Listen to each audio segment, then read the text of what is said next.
Presiden Rusia Vladimir Putin akhirnya menabuh genderang perang.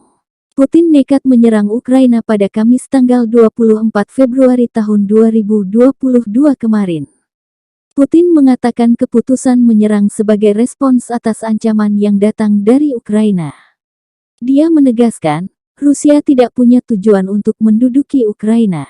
Padahal pada Mei tahun 1997, Rusia dan Ukraina pernah menekan perjanjian persahabatan.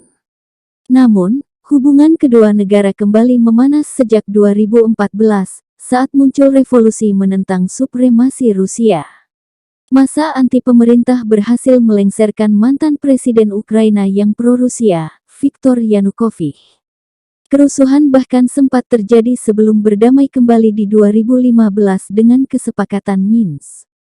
Pada awal tahun 2022, perang benar-benar terjadi. Puluhan orang tewas akibat serangan Rusia ke Ukraina. Sejak invasi hari pertama pada Kamis tanggal 24 Februari tahun 2022, militer Rusia hendak merangsek masuk ke ibu kota Ukraina, Kiev.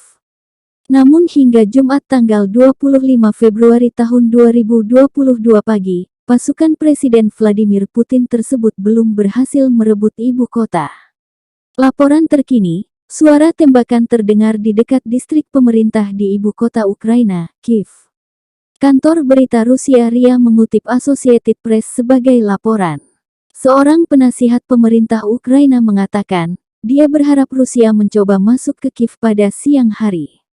Penduduk kota didesak segera mengevakuasi diri ke tempat penampungan. Karena alarm serangan udara telah berbunyi beberapa kali. Diketahui, militer Rusia hendak merangsek masuk ke pusat kota Kiev, ibu kota Ukraina. Perang telah terjadi di pinggiran kota. Rusia belum berhasil membawa pasukannya masuk pusat kota Ukraina. Laporan AFP dari lapangan, ledakan dan tembakan terdengar di distrik utara Kiev saat pasukan Rusia menyerbu mendekat, dikutip dari The Guardian, Jumat tanggal 25 Februari tahun 2022. Para warga sipil berlarian untuk menyelamatkan diri. Suara tembakan senjata ringan dan ledakan tak hentinya terdengar di daerah Obolonsky. Bahkan ledakan yang lebih besar bisa terdengar sampai ke pusat kota.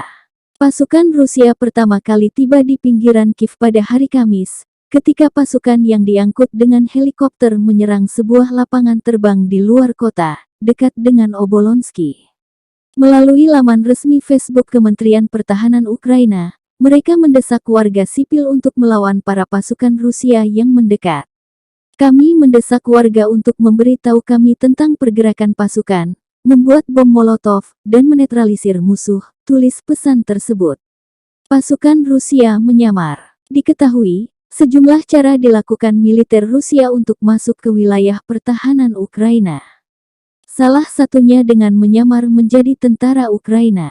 Dikutip dari The Guardian, Jumat tanggal 25 Februari tahun 2022, Wakil Menteri Pertahanan Ukraina, Hanna Maliar, mengatakan militer Rusia berhasil membajak 2 mobil angkatan bersenjata Ukraina. Kemudian, mereka mengganti seragam militernya menjadi milik Ukraina. Kemudian mengemudi ke pusat kota Kiev dari Obolon. Informasi ini dibenarkan oleh Letnan Jenderal Ukraina Valery Zaluzhny dalam sebuah pernyataan di situs Angkatan Bersenjata Ukraina.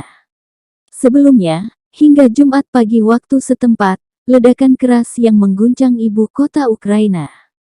2 kali sirene serangan udara terdengar. Seorang pejabat tinggi Pentagon mengatakan kepada anggota parlemen AS bahwa pasukan Rusia telah maju hingga hanya 20 mil di luar Kiev. Ketua Kepala Staf Gabungan Jenderal Mark Milley memberitahu anggota parlemen tentang pasukan Rusia yang kian dekat dengan ibu kota Ukraina, menurut sebuah sumber di telepon. Dikutip dari ebcnews.com, Jumat tanggal 25 Februari tahun 2022 siang. Menteri Pertahanan Lloyd Austin menggambarkan fase operasi militer Rusia saat ini sebagai ujung tombak. Mencatat bahwa sebagian besar pasukan Rusia belum berada di Ukraina, kata satu orang di ujung telepon dan seorang pejabat senior pertahanan. Penilaian mereka datang setelah Rusia menyerang kota-kota utama di seluruh Ukraina, yang menyebabkan ratusan korban dan memicu peringatan dari Presiden Ukraina bahwa musuh telah memasuki Kyiv. Presiden Ukraina Volodymyr Zelensky mengatakan, setidaknya 137 orang telah tewas dan 316 terluka selama invasi. Dalam pidato video, dia kemudian mengatakan memperingatkan penyabot memasuki ibu kota. Kami juga memiliki informasi bahwa kelompok sabotase musuh telah memasuki Kyiv. Musuh menandai saya sebagai target nomor 1, kata Zelensky. Mereka ingin menghancurkan Ukraina secara politik dengan menghancurkan kepala negara, katanya. Sebuah gedung apartemen di Kyiv dihantam puing-puing setelah sebuah pesawat ditembak jatuh, menurut pejabat Ukraina dan layanan darurat negara itu. Ledakan dan penembakan pertama kali terdengar di kota-kota besar di Ukraina sekitar pukul 5 pagi waktu setempat Kamis. Hal itu terjadi setelah beberapa menit Presiden Rusia Vladimir Putin memberikan pidato di TV yang mengatakan bahwa dia mengizinkan serangan militer.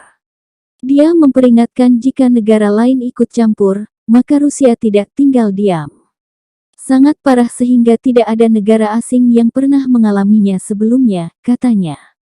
Hingga Kamis, pasukan Rusia telah mengambil alih pabrik Chernobyl di utara Kyiv, lokasi ledakan reaktor 1986 yang berdampak pada menyebarnya radiasi berbahaya.